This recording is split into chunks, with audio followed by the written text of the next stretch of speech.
طيب, the floor will be open for any questions, discussions. You are welcome, and Dr. Riyad here is to answer your questions.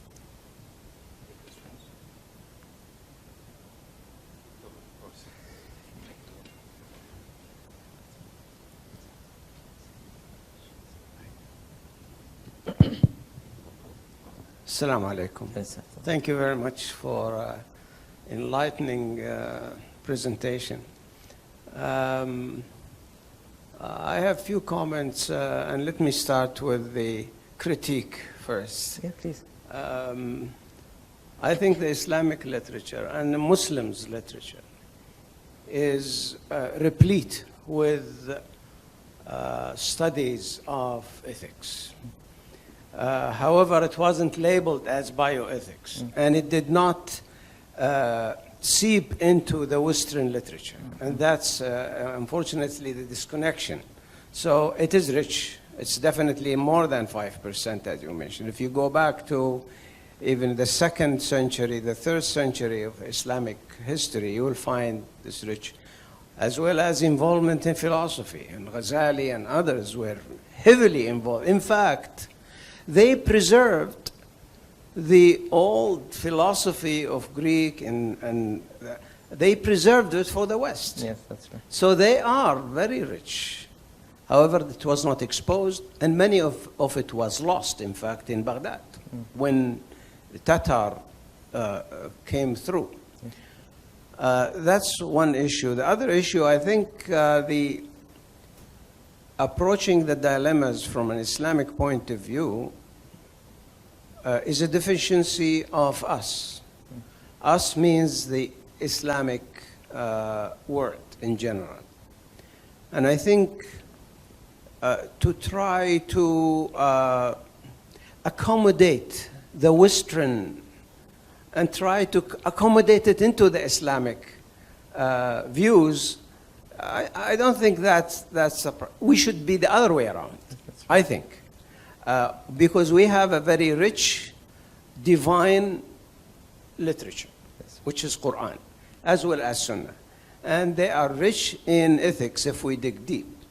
But it needs scholars with versatility in English and Arabic like yourself, and it needs scholars in versatility in Sharia and English language and bioethics, like someone here, I think, is Dr. Riyad. Here, Dr. Riyad is here, Ahmed. So I thank you for this enlightening view, and I think it's very helpful to switch from the usual teaching that we were taught on how to analyze an ethical dilemma to the way that you presented it in a more Islamic way. And I think we know that in the Western literature, and now not just bioethics, law, etc., they look at Sharia and they take a lot of the Sharia laws into their own. But they are reluctant to call it Sharia for many reasons, of course. You lived there and you know. Thank you very much. Thank you. Thank you, Professor. Really appreciate your comments. Okay. So, again, thanks for your comment. I do agree that our literature is really rich, and it extends, as I've mentioned, for hundreds of years ago. But the issue is, I think the only missing link, perhaps, is how to put this into everyday practice. Me, or you, basically, I'm not a clinician anymore, but as a clinician, when I go to hospital, I face this dilemma, this patient, this hard choice that I have to make, etc. So how to bring this with me? Yes, we have this kind of, we were brought up as Muslims, you have to be this, you have to be virtue, you have to be kind, you have to be nice. And I think this is one of the gaps that we emphasize on this particular virtue part. However, we leave all this richness, unfortunately, untouched. And I think and I do agree with you, we need to do more, to dig more, and to bring it back to life. And by the way, while preparing for this, when I was the list of, for example, now if you can Google it, the top 10 philosophers in history, you'll find at least 2 or 3 Muslim philosophers. For Avicenna, Ghazali, and many others as well. They are considered, even by the Western themselves, as the pioneers in philosophy, and in particular, for example, Ibn Sina, Avicenna, is in this particular aspect of relation of ethics and or the philosophy, to use the right term, and health, being a doctor himself. So I think, yes, we do have this literature, but the challenge is how to bring it in a way that our students, and I'm talking about medical students because I've been a teacher for medical students for a few years now, in a way that they can digest it and take it in a way friendly, if you like. That's it. But I do agree with all your comments, and thank you. Thanks for your comment. Okay. I might have a comment to come back to Yeah, that, sure. but I will open the floor first to the respected audience. We have two questions. بعدنا كده هي رفعت قبل وإن كان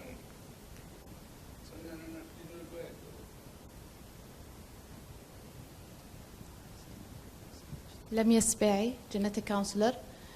So if you allow me, I have two comments. The first one was, I think what you highlight is having a guidelines and more important tools for clinician to practice the bioethics is really important. The literature is really rich with ethical, Islamic ethical and bioethical, but we are not empowered as a clinician to deal with patient here, with the mindset of the patient. If you introduce, and the second comment is the public, how the public perceived bioethics. If you talk to, I had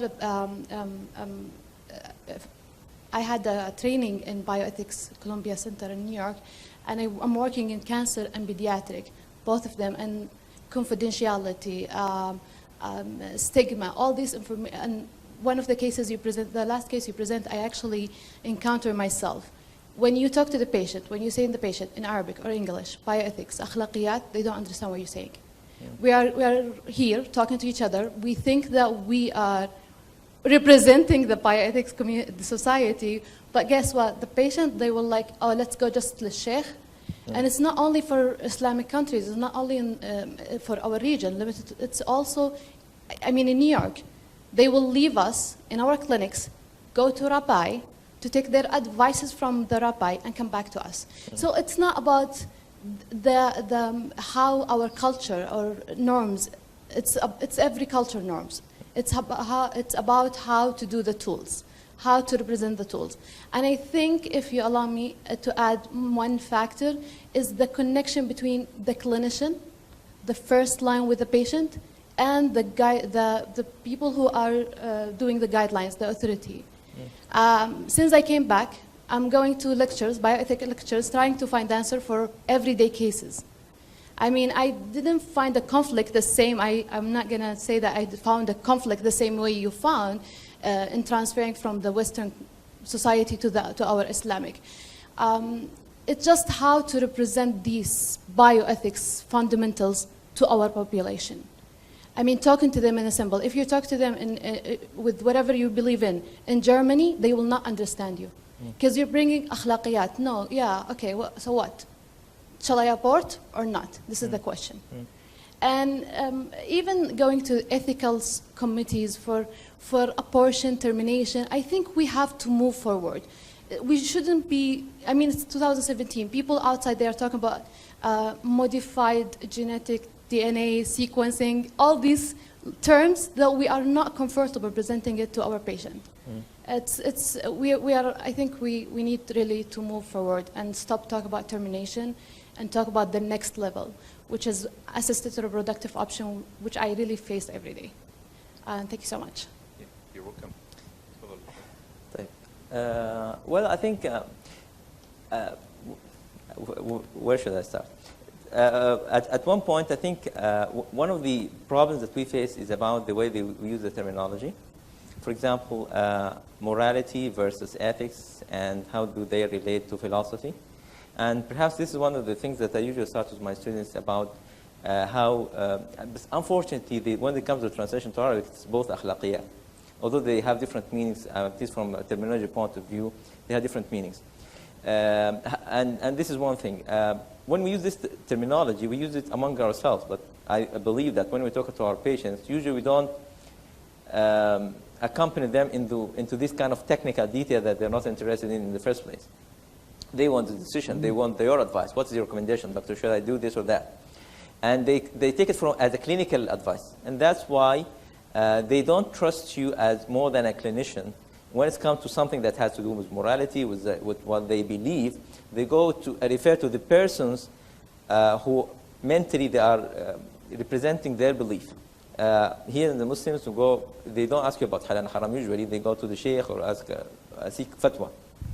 However, one of the things that I defend or argue for teaching Islamic ethics for our students is that even the sheikh, even al-fatawa, when they want to issue a fatwa, they ask about the clinician's opinion about this particular thing, because they're not scientists, they're not clinicians. So they, and I remember very well, in many instances, that a lady calls a sheikh on one of the radio for the Zat Quran al-Karim about the fatawa. And he, like, I have this kind of secretions coming out of me after I've delivered like a few days ago, and what should I do for this? He simply asks that you ask your clinician, ask your doctor, if this is blood, then if it's blood, then this and that, this is the fatwa, and if it's not, then it's this and that, and accordingly. So basically, even a sheikh, before issuing a fatwa, they refer to the facts. The facts are with you, with the clinician. So I think this is one additional step. I believe that there should be common fora, common discussions between the scholars, the al-fuqaha, or ulama al-fiqh, namely, and us. It depends on how you could define ourselves. The people interested in bioethics, specialists in bioethics, even the clinicians who have no interest whatsoever in ethics. They're not interested at all. They want, if I face this problem, how I'm going to deal with it, and that's it. So I think we need to keep talking in a way, keep asking questions, keep discussing, and I believe this is the way forward until as we go, we learn by mistake, trial and failure, until we develop our own model that could be, first of all, that could be taught to our students, and that we can share among ourselves, and again, that we can share in a simple language with our patients. Definitely. I think some of the concerns that people have about our religious scholars is that they tend to be too cautious and go for daru' shibhat, and therefore are not progressive. However, this is the dread. However, you'll be amazed. You will be amazed that when it comes to medical and medico-technological advances, that our religious scholars are actually more advanced and liberal than the Jewish, Hindus, and even Roman Catholics. Yes, that's they right. really are actually amazingly progressive. You ask about anything, they said, okay, go ahead. With certain common sense thing, yeah, go ahead with sperm cryoprecipitation, yeah, go ahead with birth, but make sure that you don't mix up those things. No, go ahead. And it's actually amazingly progressive. Which is actually pleasing, because the general, I like to go back to what Dr. Abdul Majid said. Yes, the Muslims have actually did a lot of things, and they didn't call it bioethics. Actually, I mean, for example, when recently, after the 9/11 thing happened, and they were looking at the rules of how to combat, how to deal with non-combatants, you know? And they actually discovered somebody 300 or I don't know how many years ago, a Muslim, who wrote, and they actually utilized it, about marine laws and so on. By the way, just on the passing, the jury system is actually, believe it or not, is an Islamic system from the school, Maliki school of thought. They call it Lafif. So a lot of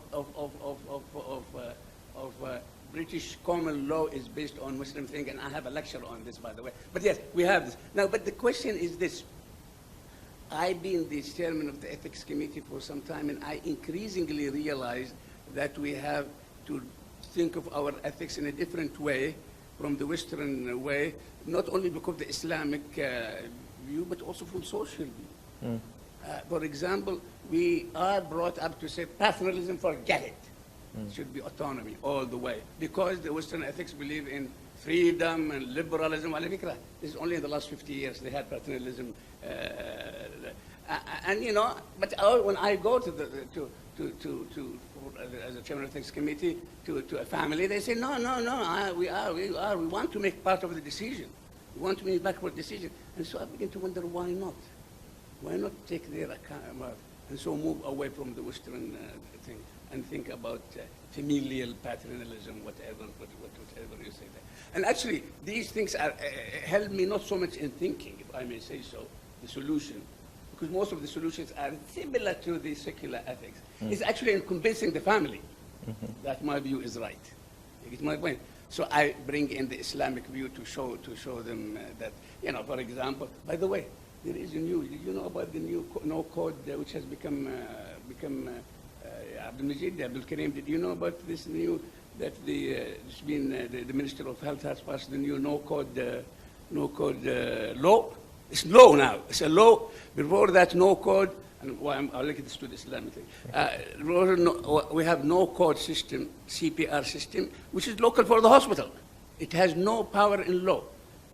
A month ago, but I was aware of it only last week, the Minister of Health has passed it as law, and therefore a doctor can impose no code, a doctor can stop no fatal treatment based on a law by the Minister of Health, which has been ratified by no less than Sheikh al-Sheikh.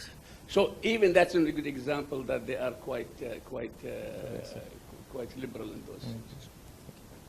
Thank you. By the way, he's not a PhD candidate, he's already passed his PhD. Yeah. Now, just for information, if he was German, he would be called Dr. Hussein. Thank you, Prof. Said. And again, it's a very valuable comment. I do agree that we have this richness, and I believe that this progressive view of the Muslim scholars is why, because we have flexible tools. And the evidence that we can still apply the concepts, the very basic concepts of Quran, of Sunnah, and all of this until this very day. So this is a proof that we have flexible tools. The issue is how to use these tools to deal with the problems that we face in healthcare in general, and how to introduce them. So I think this is what the missing link, perhaps, and that. With such gatherings, I believe that we can make advances in this particular aspect. Okay. Questions? Comments? I might hijack a question spot. I'll go back to Professor Abdul Majid Abdul Karim's comments, and I might not be as polite as he was.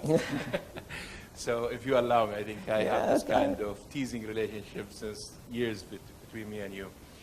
In my opinion, which could be mistaken, you have played it very carefully. You don't want to use philosophy, but you commit this sin by using dogma. So how can you convince someone who has his own hesitates or his own question marks about the divine code of ethics that this is a code of ethics that I should follow? Under philosophy, this is dogma, straightforward. So you are somehow taking off my right to think. It's not my personal view, so don't persecute me, but I'm just being the devil advocate. So you take away my right to think and give me some sort of a dogmatic 5 by 5. And because you commit yourself, and this is my second part of the question, you committed yourself to this 5 by 5 to the limit that it really limited your way of prospering and critical thinking, and you found yourself obliged to answer point by point, and this might be seen by someone who is outsider as a superficial way of looking at the 5 قواعد أو أصول الشريعة. So how can you respond to the first and the second point? Well, first of all, I'm not presenting this as a philosophical approach to begin with. So basically, in a way, I was trying to find a way to analyze and introduce this analysis, ethical analysis, to people. For example, if you want to present, usually when we are asked, if you go in a conference, for example, they know they are Muslim, you're from Saudi Arabia, probably, so basically they would ask you something related to Islam. And usually the answer is it's permissible or not, it's halal or haram, and that's it, and we keep it there. However, and this is very, very unconvincing and kind of humiliating even for a Western scholar or Western researcher to tell them that that's my religion. Religion says this is okay and this is not okay, without going into further details.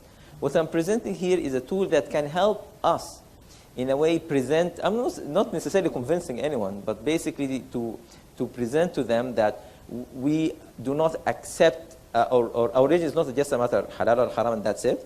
There is logic beyond that. This logic is not necessarily moral reasoning as such. There's not philosophy behind it.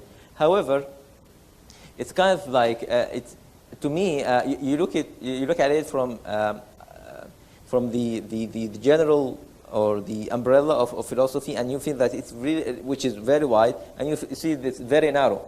I'm looking at it from the other way, which is basically either halal and haram and that's it. And now I'm trying to open why this is halal and why this is haram, because we have goals, we have principles. If you apply the goals, then this is the conclusion. If you apply the principle, then this is the conclusion. And then bring them in somewhere in the middle. And instead of presenting, because unfortunately, even us as Muslims, many of us, many of our students at least, they see it like, why should I bother? By the end of the day, I'm going to ask the sheikh, and he will tell me if it's permissible or not. I said, that's fine, do it. Of course, we all do it, but it's good for you to know and to understand how, when he told you that this is permissible, because he referred to this and that principle, and he referred to this and that goal.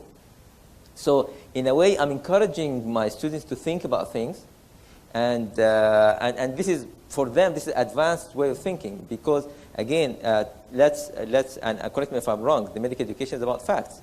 It's just mere facts. We don't discuss why the calcium level in the normal man of age of this is this number. Okay, it's this number. I should memorize it because I want, first of all, I want to pass the exam. If it's an MCQ, I have to make the right choice. And again, if I see it in the results of my patient, I need to make sure that I know the number. There's no room for a lot of discussion. Perhaps in differential diagnosis, what is the possible cause? This is the maximum kind of thinking, if you like, that you do as medical students. Nothing beyond that. So for them, this was quite challenging. If I take it in a higher level, I would do good for my discipline of philosophy or bioethics, but I'm going to, again, miss the link with the students who want something simplified, at the same time analytical in a way. So I'm trying to compromise. I might not have succeeded to do so in a convincing way, but my target audience, if you like, were not the philosophers, were not the bioethicists per se. It's more the medical students and the clinicians who want something in hand, they can understand, they can utilize. And if they send next time to the ethics committee, and the ethics committee brings them back the recommendation, they can understand to some extent. And if you have the chance to sit on one of these committees, basically, you can start to discuss in a more structured way rather than just sharing the clinical facts as such. So perhaps this is the from where I'm looking at things. All right. Any other question? Or she raised hand before.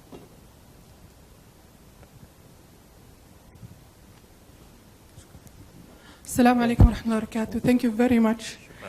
The more I go in the field of ethics and clinical practice, I'm clinician, 100%. So I found the problem is not in the public, not in the patient, not with the scholar. It's mainly with us, the decision maker as a clinician.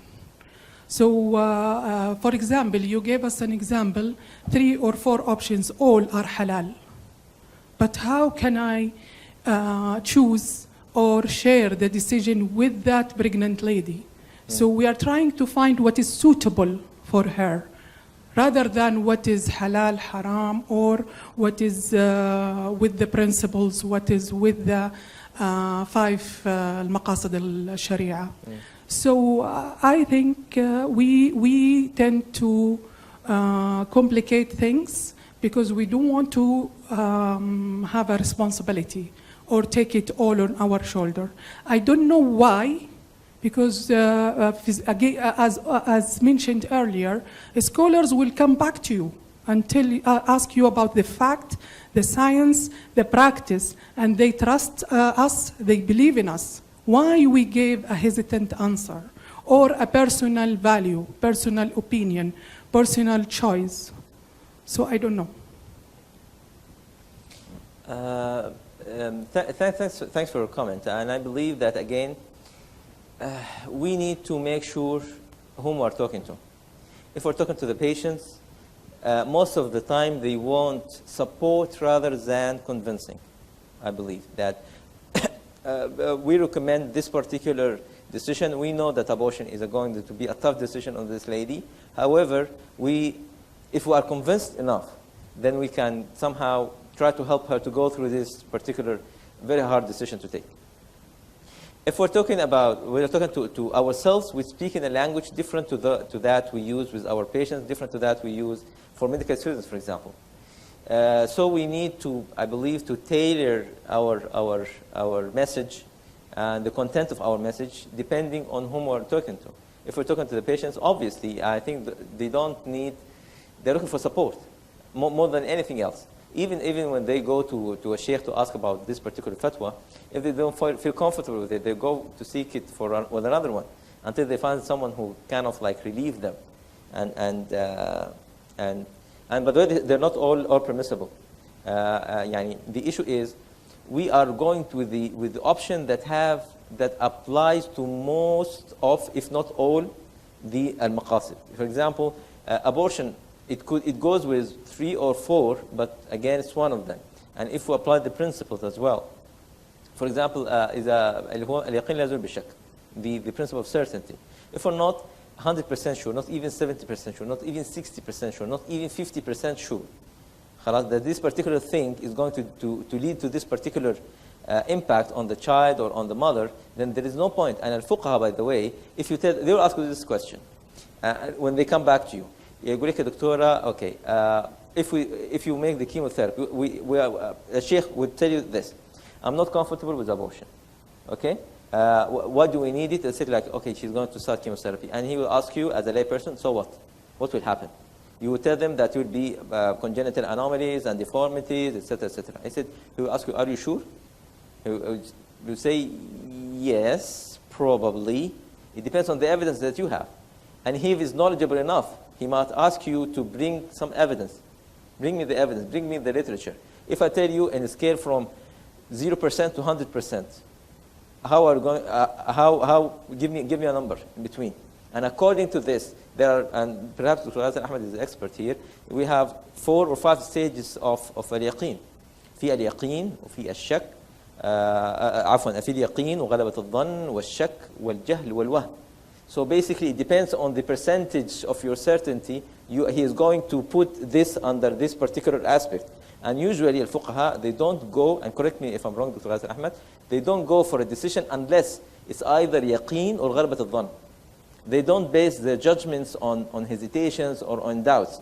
So again, here comes the importance of applying this principle. It's just not that, as Abdullah, and I do agree with him, I present quite superficially.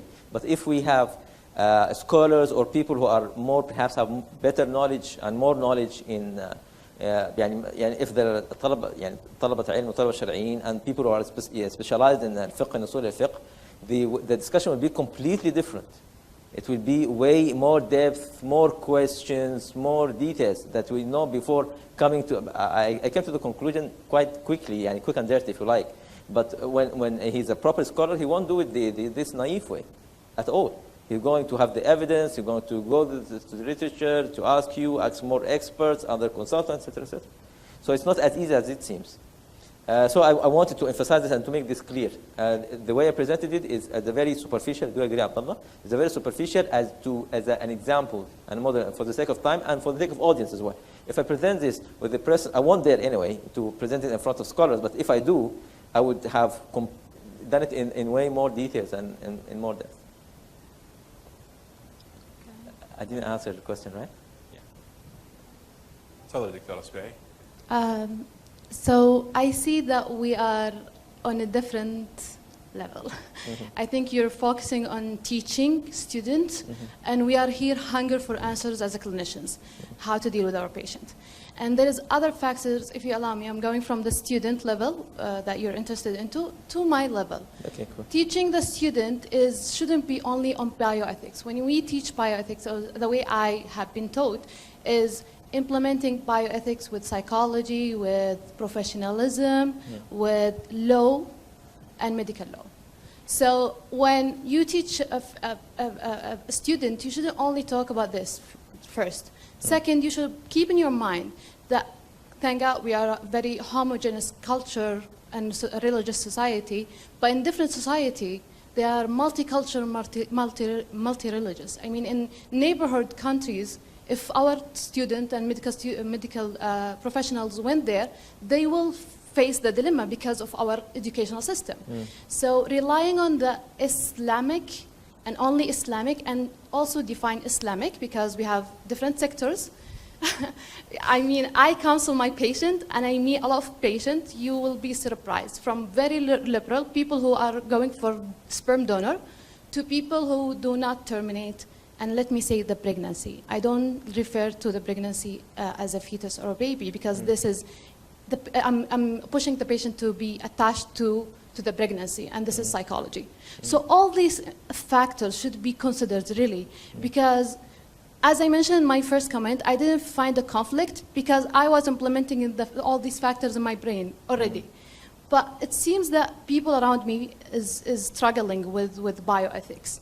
And just having the bioethics and rely on religious, leaving psychology with patient autonomy, with their own decision.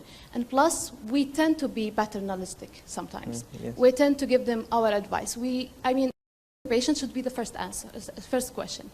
Which religious you follow, which law you go with, and what do you want to do? And don't forget that when we fail to provide the service they expect, they leave us.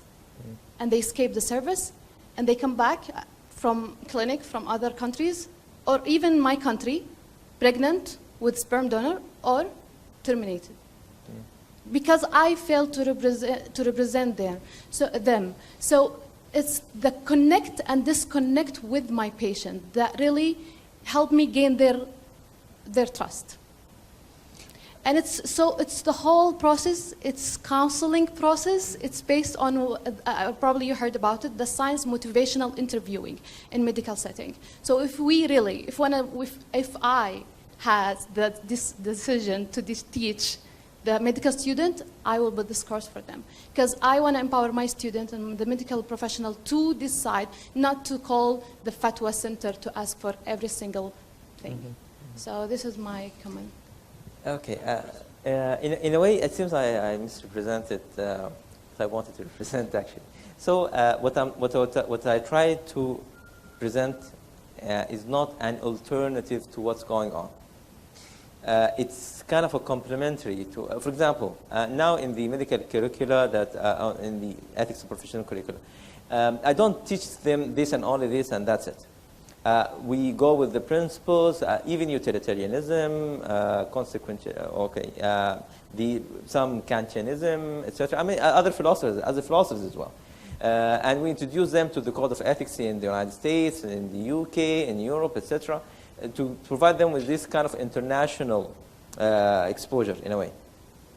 However, what I wanted to emphasize here is this particular aspect as an addition, not a replacement, not as alternative.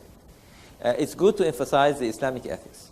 It should be part of our teaching, and it is part of our teaching. But as I've mentioned in the very beginning of my talk, that it represents something that is not real. When you go to a clinical setting, all these kind of long lists of advices and expectations from you, they don't work. I mean, be patient, fine. And what does that mean when I go to see my patient? Okay, be nice, or be helpful, or these kind of subjective terms that are expecting our students to follow. We need something more specific. And perhaps this is where the Western literature went ahead. They provided some sort of a specific advices to to their students and to the clinicians as well. So what I try to provide here is not an alternative, rather it is a kind of complementation, if you like. Instead of teaching Islamic ethics in a very abstract way, it's to provide it with, to add some flesh to it, basically, to make it more presentable and more representative of this religion. But otherwise, I do agree with all what you said. Again, back to this discussion. When I said we as a clinician are the problem, it has many possibilities. Either we did not learn it in undergraduate, the bioethics, whatever form, because I don't see a conflict between different schools in the allowed topics, not in all topics. When I teach a student, I need to prepare them for the real life, for the dealing with patient, for the clinical scenarios. So if I just teach them principles alone, maqasid sharia alone, akhlaqiyat alone, they will graduate shying responsibilities because they cannot formulate a decision-making process. And this is not how we teach people how to take decisions, even in life.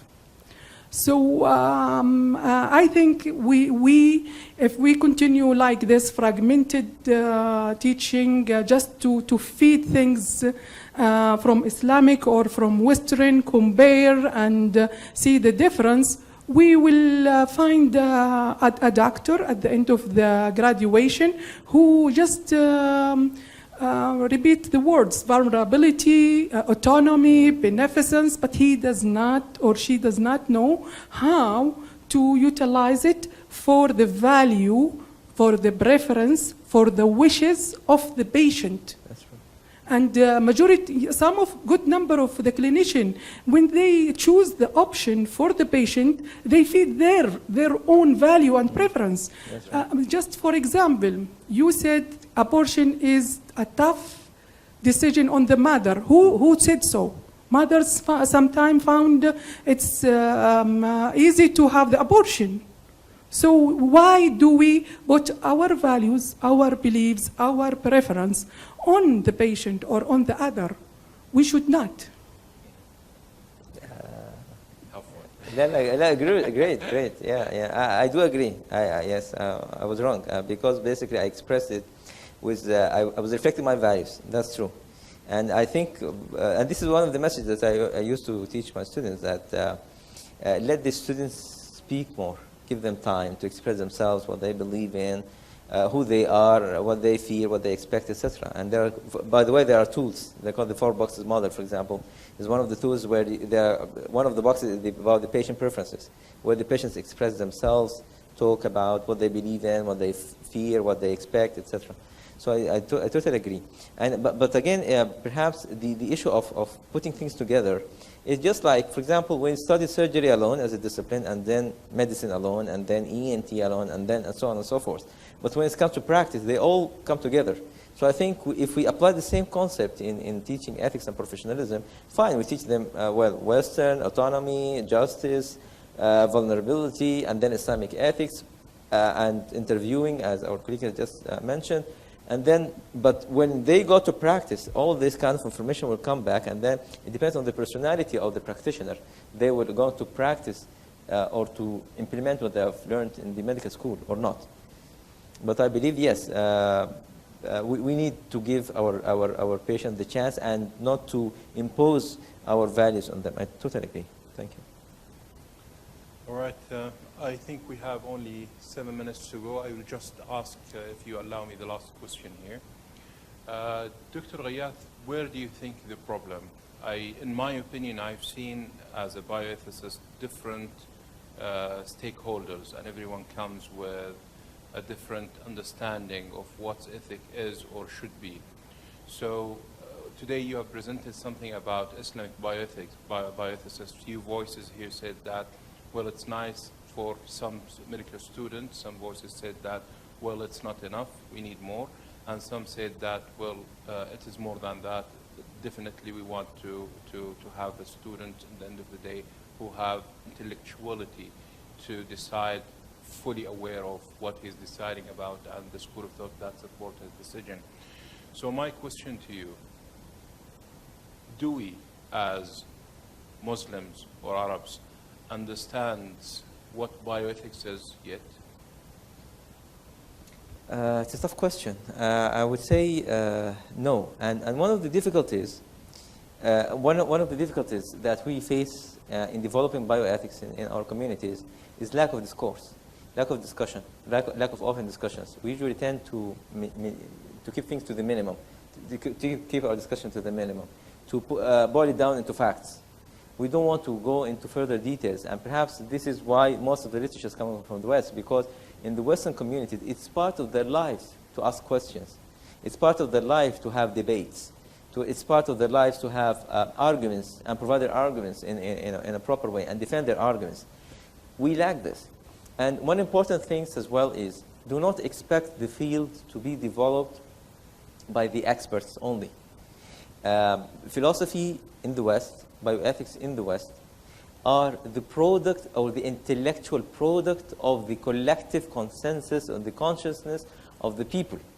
They believe that because they believe, why they give that weight for autonomy, for example, because this is part of who they are. They believe in that individuals are free and they should be always free, and no one has the right to impose anything on them.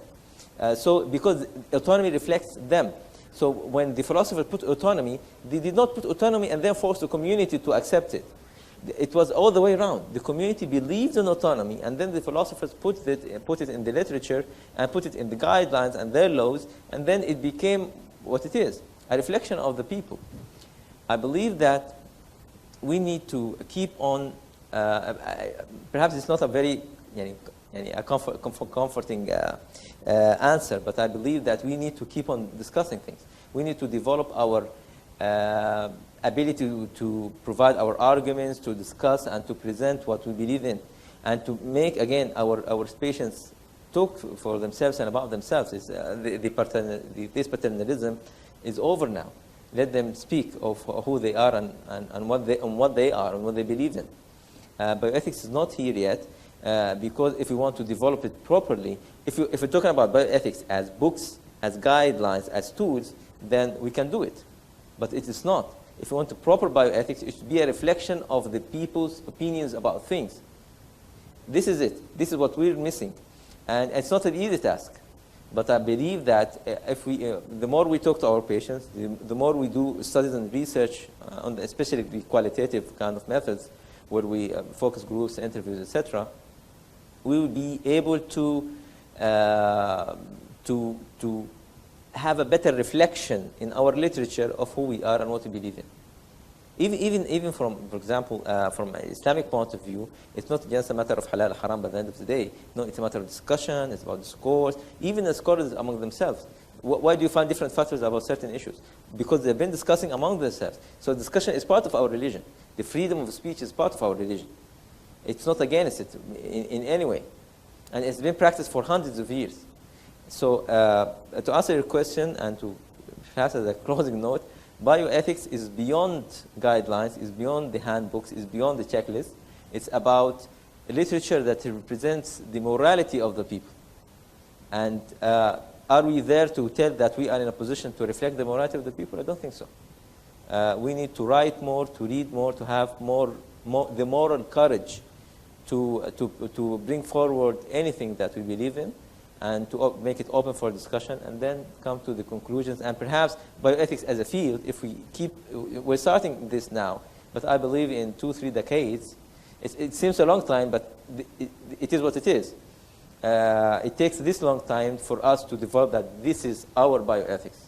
This is our version of bioethics, and this is our contribution to bioethics.